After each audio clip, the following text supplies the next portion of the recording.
Hi, everybody. Welcome back to another episode of Awaken to Your Soul Path. I am your host, Barbara, and today I'm joined by the wonderful Carolina Velis, and we are going to be talking about from Muggle to your authentic self. And I've been really looking forward to this talk for many, many reasons, and one of them is I am a big Harry Potter fan, so everybody that has watched Harry Potter knows what a Muggle is. Hmm. So I'm very glad to have you here today, Carolina. Thank you so much for joining. Yes, thank you. Thank you for having me. And I'm so happy that you catch that because a lot of times when I share the word muggle, people look at me like, what are you talking about? I'm like, I thought this was pretty common knowledge, but I guess not. And so No, the joke continues. exactly. So the word Muggle, I think, is only really familiar for Harry Potter fans, people who've read the books or who've seen the movie, Yeah. because the word Muggle is used very, very often in those. Hmm. And for those who have missed the entire Harry Potter hype, a Muggle is someone who does not have any magical powers, a normal person. Hmm. That's the shortest definition of Muggle I can give. And I think we used to live in a very Muggle-oriented world, Hmm. Yeah, I would say so.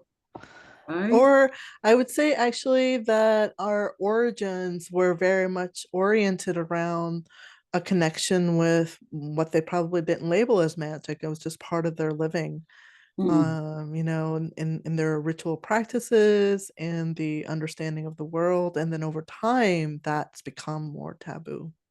Yes.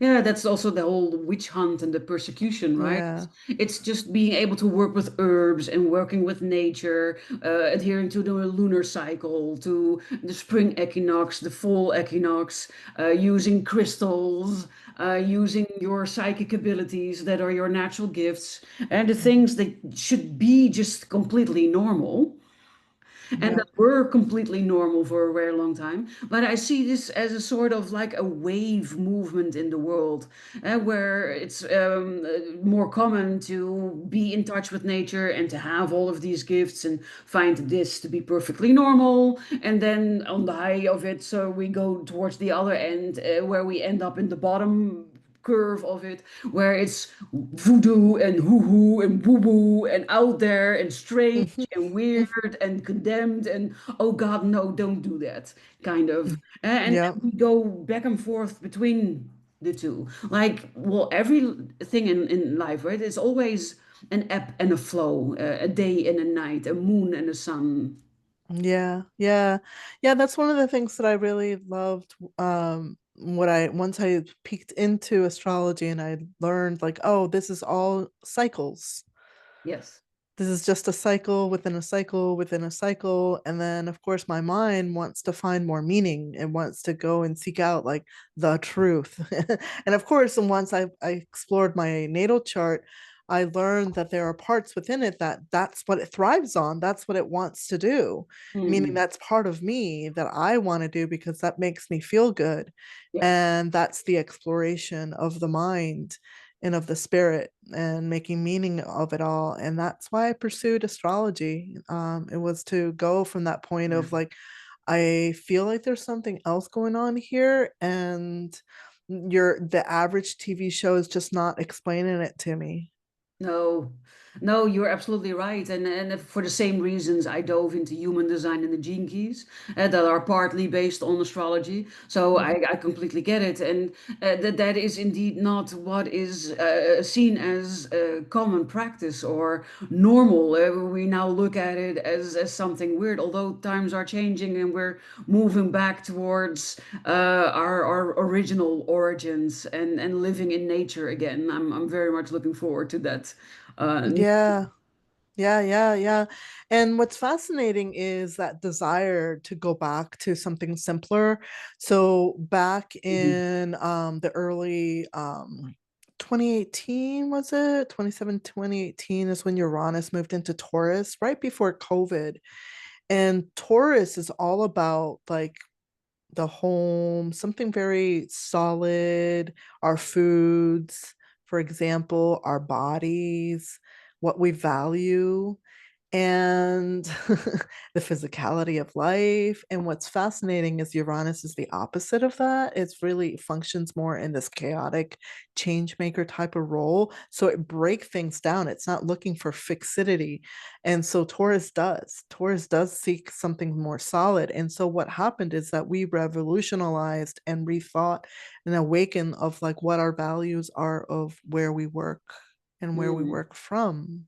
And yeah. that's why digital nomad got so like big during that time. It just was an explosion in the consciousness of I'm not happy doing this grind day to day. I want to find more meaning and purpose. And what about if I just take my home with me Yes. wherever I live? You know, wherever Yeah. I go, I become this digital nomad. And Yeah. that sparked a massive migration that continues around the world till today. And it may not So stop, I you want know, to. like yeah, you know, and I feel like with the new like all the Pisces activation that happened over the last several years, Mm, that migration is becoming even more of a thing because Pisces doesn't recognize boundaries, therefore boundaries, you know, borders, like yes. physical borders. And Yeah. we've seen that takedown. And that can happen just because, like, hey, I've realized now technology can support me wherever I work, or it can be one of climate change is happening. And so I might want to live someplace else. Mhm. Yes, so, well, that is a definite thing. If I look at the weather patterns, and it's not just here, I hear it from my friends all over the world that the weather is no longer behaving as usual for this time of year. Yeah. Yeah. Yeah, that's a whole nother topic because, you know, the knowledge that we have about the earth is limited to the modern times. Hmm. You can go back to ancient times and we've extincted ourselves multiple times. Like, Yes. you know, like societies have literally have vanished Yeah. and they don't know why.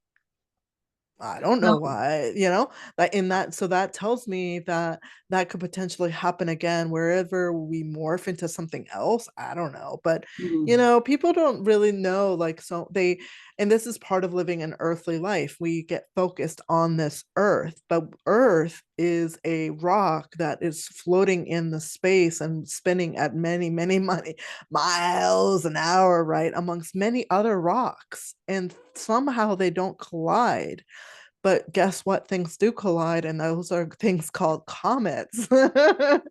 And we're due for massive comet, you know, impact. And when that does happen in a very massive way, it will destroy all life in that space and Yes. will reset whatever touch it touches. And that could be the climate. Yes. Yes. Yeah. For sure. So yeah, I don't want to scare people, but yeah, that is a reality. I mean, those are the reality. It's like they can give us a time window, but they can't fully tell us like they can share with us like as comets reduce in size as they come into the atmosphere. But if it's big enough, there's nothing they can do unless they pull out some laser force. Yes, yes, that is absolutely true. So I've been sharing lots of things about the big shift, and it shifts in shifts. Right? Yeah. So we already had a massive shift when the whole with the whole COVID situation. Mm-hmm. This year, it started already last year, is also a massive shift, and then there's another one coming, I think, in 2027, as far as I'm understanding it correctly. And all of these shifts, bigger shifts, little shifts, they are happening in order, as I have understood it, to not let us go extinct again, but to see Mm-hmm. if we can shift the planet to where it needs to be while keeping humanity. Right. Yeah, that would be interesting. I don't know. You know, I started my this whole journey later in life. Like I began, so the Muggle world of me began in the corporate world, Hmm. where I began in my young age of like 20 something when I went to New York City and I wanted to work in the internet tech industry. And that was at the very, very beginning of it. And I was very much on my day to day, like technology, technology, technology, how to use it, how to grow with it. And I realized it was the internet was going to change the world, and it did. And 20 years in, I got really tired of the toxicity of the workplace, and And just the idea of like there's never an end of development for technology. It always has to improve. Therefore, there's more resources that need to go into it, right? Yes.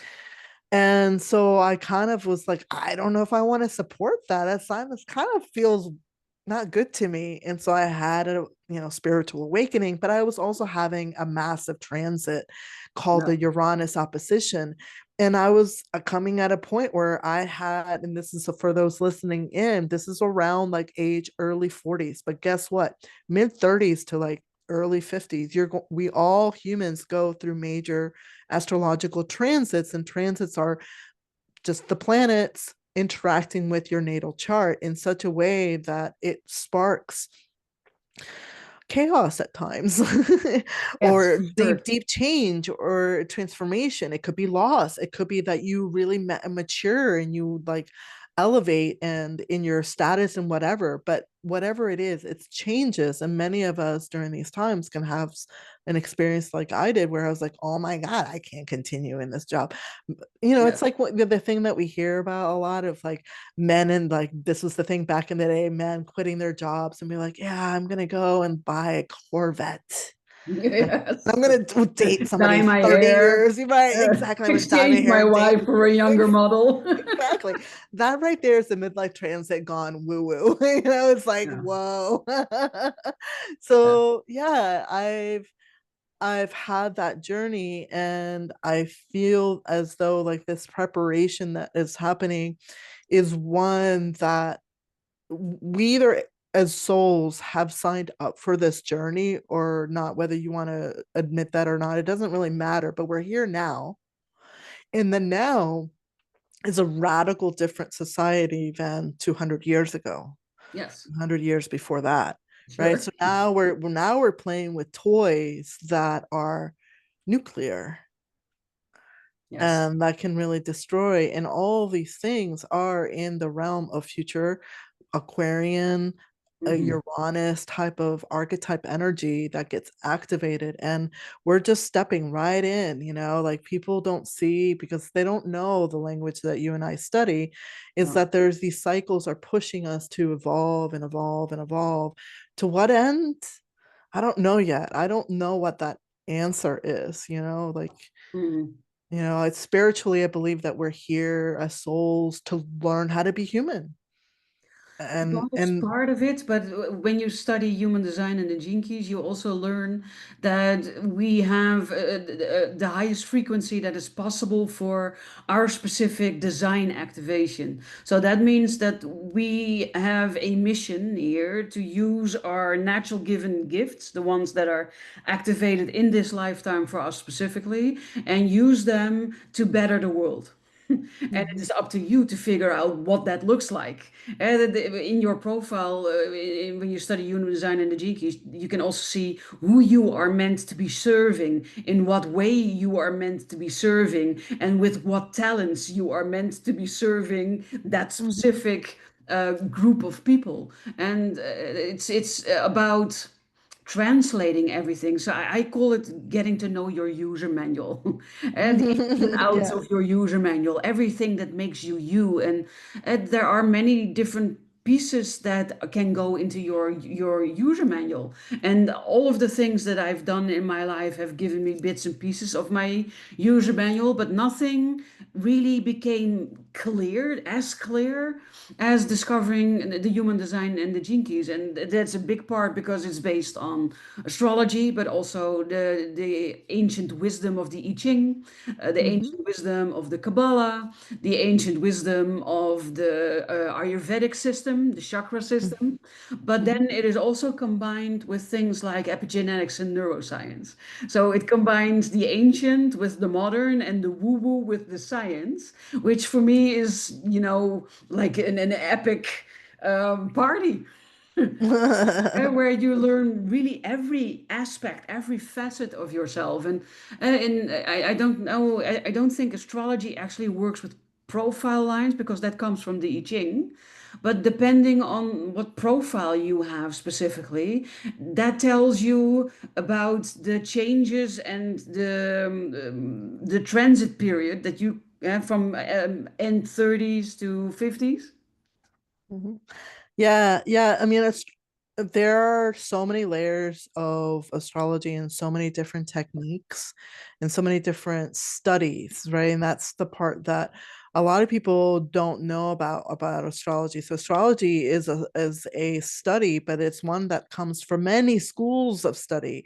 It has Yes. come from many different peoples, right? It's not just Greek, but it's also Egyptian, but there's also Mayan cosmology, there's also Indian cosmology, there's Chinese cosmology. That's where, some of these systems come in, where you were speaking about. And with all of these, they all have a different way of interpreting something, but at the essence, they're all looking at we're all agreeing on the same thing. Yes. In terms of like the purpose and activation of times, there are things and tools like that to use in astrology, and it's not a beginner method. For example, zodiacal releasing is a technique that's used by the ancients that looks at these stages of life that are much more, say, not higher vibration, but more like more difficult or more prosperous, very similar to what I've seen with human design. I have, is it 6'2"? Yeah, that Yeah. can be sexy. Yeah, Yeah. yeah. And so I know that I have like three phases in my life, Yeah, and that's I'm the in my same line. third. Yeah. Yeah. And you could also look at these things through an astrological layer as well. Yeah, Yes. and that's what I love about all these things, these tools that are here for us Yeah. to um remove a lot of the mysteriousness about what we're Translate here for. yourself to yourself. I call it Yes. map to yourself, the map to Yeah. the treasure that is you. Yeah, it has all of it. It has like it will tell you all the goodness that is within, and it Yeah, will also tell you all the shit that you want to avoid about yourself. for sure. Yes. Right? It will call you out if you seek to look at it because it's objective. It has no the chart itself doesn't have an opinion whether you survive or die. It just No. is. Yes. Yes. Yes, so it's really about another analogy that I like to use is the onion analogy.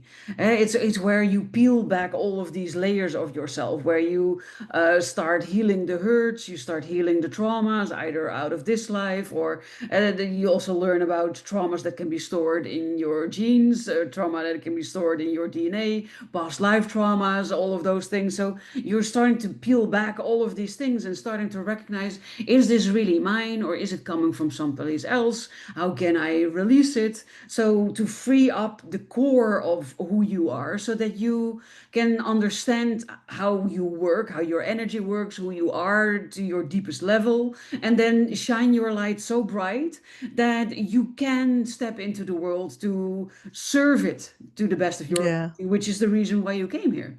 Yep. Yep. I believe that too.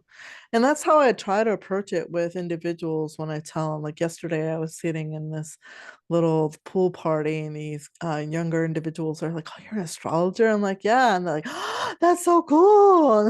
I was like, "Yeah, yeah, it's super cool." And the younger crowds tend to be a little bit more attuned, but they only go so far, right? Because beyond that, we've made such a hard time for them to grasp it, right? There Mhm. it is a system, and maybe that speaks to our education system that we have today, where people can't do more than one layer of things, of meaning, of comprehension, of study. It's a dedication too. And but I guess, and you'll see that in the chart too. Like, I am built for self introspection. That is part of my path. I can't undo that. I cannot do that. Whereas others, that's just not their vibe, and that's totally cool too. Yes.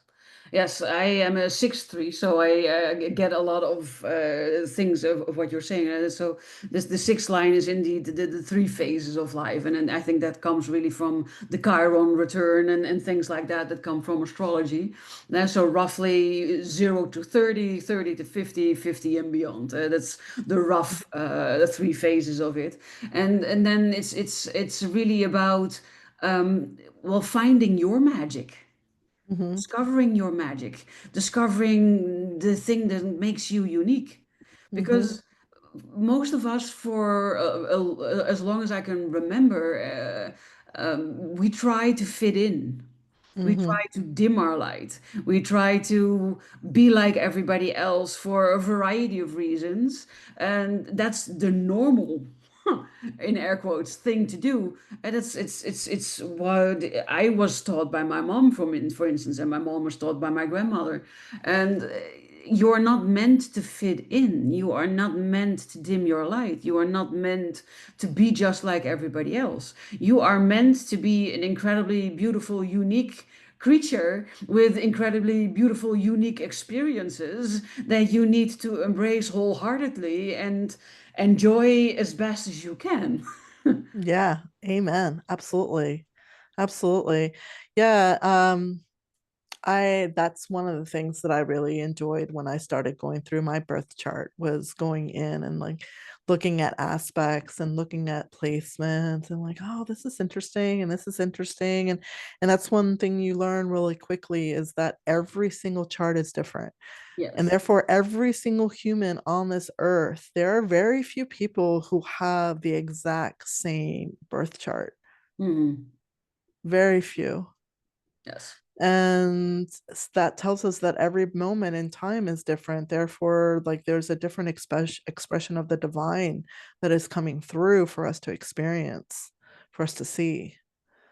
Yeah, I've never looked at the birth chart of twins, identical twins. Yeah, even twins, like they're born, unless they're pushed out at the exact same time, they're off by a minute, right? They're either Yes. off by a minute or two, and they'll probably have like the same rising sign. But even then, I've heard of twins, just there's enough there that's different, even, you know.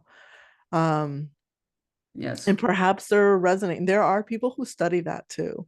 That's the Yeah. other thing of people that I like to like inform individuals. They like, I want you to know that those that are in this path of astrology and human design, they're not pulling this thing out of their ass. They literally No. study this Yes. and record it and study it. They do analysis. They report on this analysis. There are conferences. There are people who are purely researchers, and that's all they do. So Yeah. when we're sharing this knowledge, it's not something that I'm like, oh, well, I just thought that this was. No, this is based on others informing us based on patterns and trends and observed, as well as intuition, because a lot of this is an art form as well. Once you observe something over and over and over, you're like, I think this is going to behave in a certain way. Yes. Yeah. So in the beginning, I had my birth time incorrect. And the difference between the time I was using and the time that turns out to be my birth time is 9 minutes. So it's not that much, right? 9 minutes.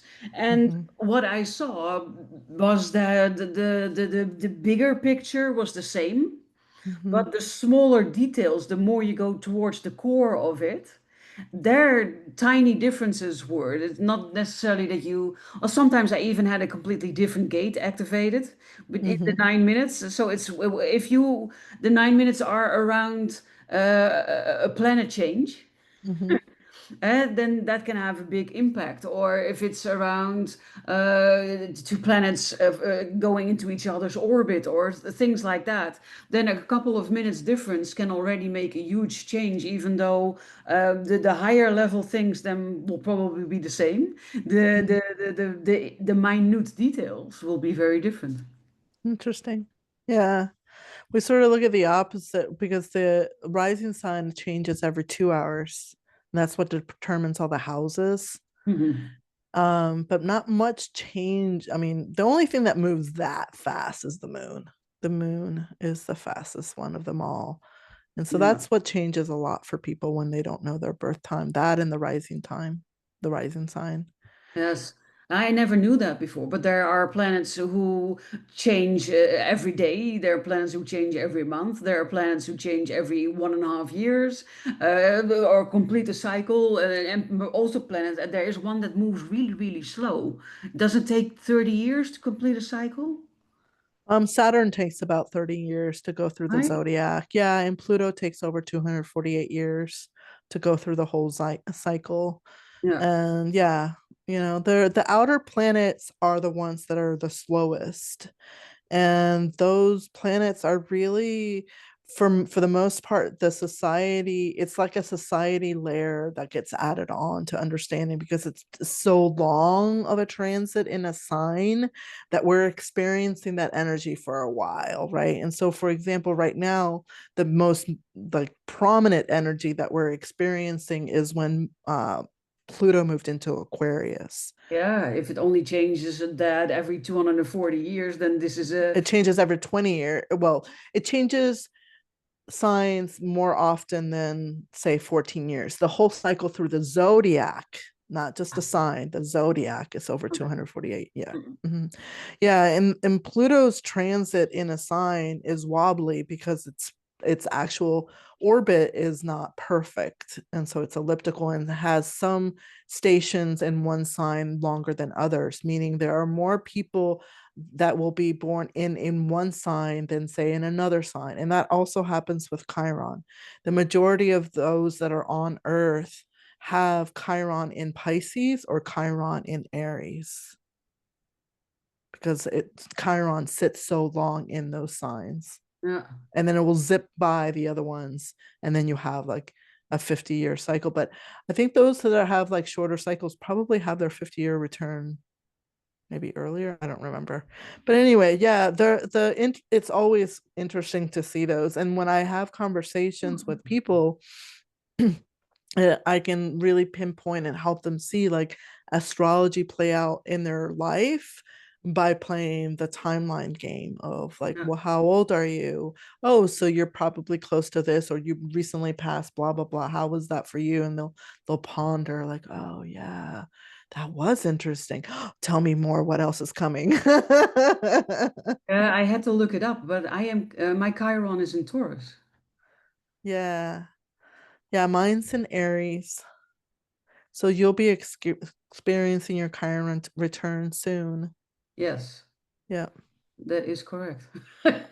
Mm-hmm. Yes, Yeah. I love all of these different ways, especially these ones, because things like psychological tests, like for instance MBTI, ENFJ, INFJ, ENTP, Mm-hmm. INTP, those are examples of the Myers-Briggs MBTI types. But every time I fill out the test, a different outcome comes out.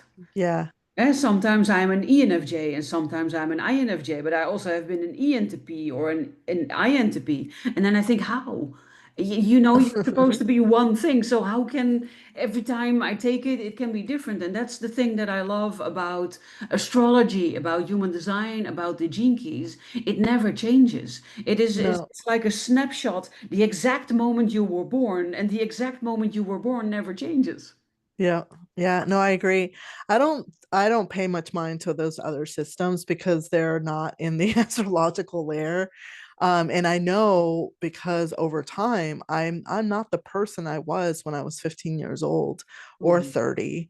I'm approaching 54, and I know when I turn 84, I'm not going to be the same person. So I know my personality will change, but that maturation is still tied to my chart. Yes. And so there are people that, though, astrologers that say that you can overcome your chart and like surpass it. I don't know. I don't know if I've met enough people for that. Meaning, like, say you have a really challenging part of your chart that gives you a lot of like anger or aggression or passiveness, and perhaps they learn to change that. But at the end of the day, when their transit comes out, I want to see what happens, like as they get really activated or not. So yeah, I would agree. I think that the moment you took a breath in this world, the those planetary energies somehow got programmed into your body, and some of this is already likely encoded from a past life as well. Like, you can look at some of the connections that happen between family members. Like, family members sometimes pass on their signs to their children, essentially. and their children pass on the sign. So it's like a pattern that keeps repeating, and it's wild, like through generations. Like, yeah, grand, you look just like your grandpa, you behave just like your grandpa, and then your son is just like your grandpa. You know, it's like over and over and over and over. Why do we do that? Yeah. Yes. Yes, so it's imminently fascinating. The whole world is imminently fascinating, and there are so many things that it can teach us. And I also strongly believe we are never done learning. But Mm-hmm. with every new thing you learn about yourself, you can peel back a layer of that onion, and you're able to sink into who you are deeper. And I think that that is the part where people say, "Oh, you're a soul having a human experience," where you start remembering again that you chose this life and that you are connected to everything, that everybody is connected to everything, and you are not an individualistic human having a single human lifetime experience, which is what many of us have been led to believe from a very young age. Yeah, yeah, I would agree. Yeah. Yeah, when I've gotten into my chart and those of others, one thing that always comes up is sort of like a repetition of a lesson. And and people sometimes, I'm not into the twin flames dialogue, and or soulmates. No, I think we're all soulmates. I think we're all here for a reason to basically engage with each other and meet each other to learn something. And it's a shame that that was taken away at such a early time in civilization here, when religion really took forth and gave us that mindset. And that mindset is not 100% wrong. They're still talking about very similar thing that we're talking about, except that here the individual is empowered as the person of the source. Yes, exactly. Yes. So I think that is, if we circle back to where we started, from Muggle to authentic self, where you are born in a world that believes that we are just like everybody else, or that you need to be just like everybody else, and that you're nothing special, and that is also not encouraged to be special, but more encouraged to just be like everybody else, and where you eventually start noticing that that mold is not fitting you, and you've tried really hard to fit yourself into that mold, and it's not working for you. And then your search, your quest to find the magic within starts. And once you start to discover the magic that is you, then you become your authentic self, because then you no longer feel like you need to justify who you are, explain who you are, make people like you, love you, believe in you, because you've discovered the ins and outs of everything that makes you you, and you've discovered that you are an amazing human being with lots of qualities that are absolutely wonderful, and you love yourself deeply. And if anybody else feels differently, then that's also fine. Yeah, exactly. Yeah. If you learn nothing in this world, it's just be yourself. Learn Yes, to love yourself. yes. That's a big journey. That is the big journey, and that it was also, well, my journey. I remember vividly that I got the assignment to, every morning when I woke up and when I was standing in front of the bathroom mirror, to look myself deeply in the eyes. That alone was already challenging, to really stare into your own eyes, and then to say, "I love you," while keeping the eye connection. It was incredibly difficult in the beginning. It was something that I really needed to learn. And that was when I first realized the depth of me not loving me. Mm, yeah. Yeah. Yeah, words are powerful. We need to be reminded how often, and how the power of the word, whether it's positive or negative, because it just goes deep and seeps really deep, deep, deep into that subconscious, and that subconscious then is actually operating much of our worlds with us, obviously without us knowing. I did a 2.5 year chanting practice mantra with a my mala every single day, 108 times repetition with a specific Saturn mantra, a Sanskrit one. And I would say that that was one of the most beautiful gifts I could have given myself to help me rewire my energy, because that's vibrations is what can help you do that. You know, there is a difference between speaking positive words versus negative words. Mm. And and doing that commitment. Saturn loves commitment. You know, if you're trying to understand astrology, you do the things that the planets ask us to do, and the Saturn asks us to be responsible for our lives. And in this case, I was building my practice, my spiritual practice, by actually having a disciplined action, consistent action. And Yeah. how can you do that, right? And so that's 108 times every single day for 2.5 years. And then I Yes. did a separate one that the mantra was in English, and it was very simple words. I am safe and loved, again with my mala, every single day. And that one was really hard too, because you have to believe it. Otherwise, you're like, I'm just, you're just repeating words. But when you put Yes. meaning, you think about it, that's when the emotions break through. And that's when the real healing can happen. Yeah, what you're now saying is very valuable, because that is also why affirmations, for instance, for lots of people do not work. You Mm-hmm. can say the positive words and you can say the right words, but if you deep down don't believe them, then the energy is not matching it.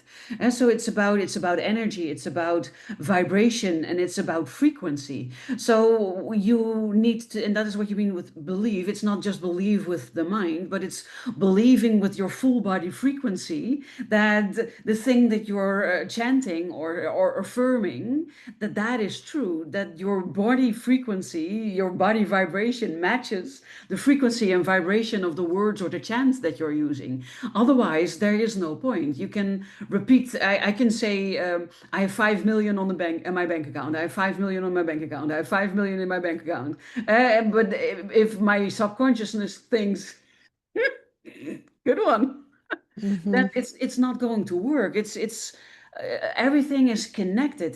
So that means that all energy is connected to each other. And I love listening to both Abraham and Bashar. But Abraham often talks about the vortex and the high flying discs. I love the high flying discs, because the high flying discs are those frequencies of joy and love and appreciation and gratitude and fulfillment.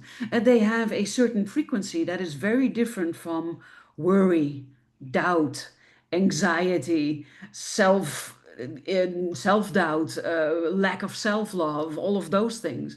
It's about becoming aware of all of this, and then starting to match your internal frequency, your internal vibration, with the frequency and the vibration of the things that you would really love to have in your life. Yeah. Yeah. Yeah, and that's a conscious practice, right? Think that's the piece that's missing in all of this here for many people, is that they want the easy button. And I get it. We all want the easy button in life. But Saturn will teach you that nothing comes easy without hard work. And well, Jupiter is different in the opposite energy of that, but regardless, Saturn rules reality, and Saturn will teach us that we do have to do some level of commitment to go deeper, to Mhm. explore deeper. Like, why aren't these words resonating? Because if they're not resonating, then that's the work to be done. Yeah, it's everybody wants everything to be easy out there. You know, Yes. they want to win the lottery, they want to make all the millions, they want to find the perfect love, they want to do all these things Give me without a pill actually and I have doing. the perfect body. Yeah, they want to do it all without actually putting any effort on their part. Yeah. And the only people that really works for the is those that are already filthy rich, because they can just buy the next thing. So Yes. Yeah. And most of us are not in that realm. No, and that is it. And that's also where things I think become tricky for most people because you need to act as if. So Yeah. if you would like to have a massage every single day and you would like to have a personal chef and live in a Malibu mansion with your own private swimming pool, I'm just saying things, then you need to act as if that is already your truth. But if you cannot even afford a massage a month, and you need to go up five diggity stairs to reach your crappy apartment, and you barely have money to even cook your own food, then it's really difficult to come from the place as if that is already your reality, the other stuff. Right. Yeah. But that's not to say that visualization is not important. And I think that's one of the Oh, things that I I think it's really, very important. yeah. And I think that's where people can take the dreams, like take Daydreaming. take those dreams into the visualization space where you are the king, where you are the queen, where you are and not only just visualize it, feel what that feels like in the body. Are you laughing? Are you content? What are you doing? What are you doing in those moments? Because that really matters, Yes. to paint that big picture. I love reading this book by Wallace Wattles. Do you know Wallace Wattles? Yeah. Yeah. The name. Hello. Alles wat al. Like, who named you and why? Thank you. So Wallace Wattles was a writer dude from the New Age thought in what 1890s, early 1900s, and his book, The Science of Getting Rich, is what The Secret movie was made from. And so Mm, this guy didn't make any money from that at all, but no. he did manifest some insane stuff while he was alive. And he talked about the process of manifestation, which was what we're talking about here. It's action, emotion, visualization, belief, all the things. Yes. Yeah. Yes. Yes. Oh, I've been really loving our talk, Carolina, and I think we touched upon some really, really awesome points. I can also imagine that you might be confused, or you might be inspired, or you might be feeling like I want more. So we would love to hear from you. If you have a story that you would like to share, please let us know in the comments. If you are confused and you have questions, let us know in the comments. If you had like this light bulb insight moment, let us know in the comments. I can also imagine that you feel like, oh, I need more of this. I need to talk to you in person. So where could people catch you or meet you, find you, Carolina? Sure. Yeah. Yeah. If you'd like to learn more about my work, you can follow me in Facebook. I have a Facebook group, and that's questmystic.com/Facebook. Or if you'd like to grab a freebie, I created a cosmic year planner, and you don't need to know any serious astrology just to figure out what your year's focus is based on your age. And that's questmystic.com/CYP-pod. CYP-pod. Yeah, come see me. Grab that freebie, go to Facebook, or just go to my blog, questmystic.com/blog. And there's plenty of information about me, about who I am. I have a membership as well. Get into my world and learn about it. I do monthly calls with my members. I have quarterly rituals. I'm doing an event June 19th, right before the solstice, to help people understand and build a ritual object timed and harnessing the Jupiter and Cancer transit that's coming in starting in June. So, yeah, that's my world. I like to talk astrology. I like to talk about rituals. I like to talk about many things. No topic is taboo. I love it. I will make sure that all of the links that Carolina just mentioned are included in the description of the video, the show notes of the video. You will probably find it below this video, but it could also be to the sides, kind of depends on where you're catching it. But it will definitely be there. The links to reach out to me will also be included in the show notes. So don't hesitate to reach out to either one of us if you feel called. If you are new to this channel, then I would love it if you would subscribe and hit the notification bell so that you will never miss those wonderful videos again. And if you are a loyal supporter and you're always checking in, then I just want to thank you from the bottom of my heart for your support and for joining us in today's conversation. For today, I think thank you is in order, Carolina, for this wonderful talk today. And yeah, have an amazing rest of your day. Yeah, thank you everybody. Thank you for listening in. Good luck on this journey. Don't forget that there are tools and resources out there to make things easier. Yes, for Yeah. sure. Yeah. Thank you for tuning in. Thank you for listening. And I look forward to inspiring you again with another beautiful guest in next week's episode.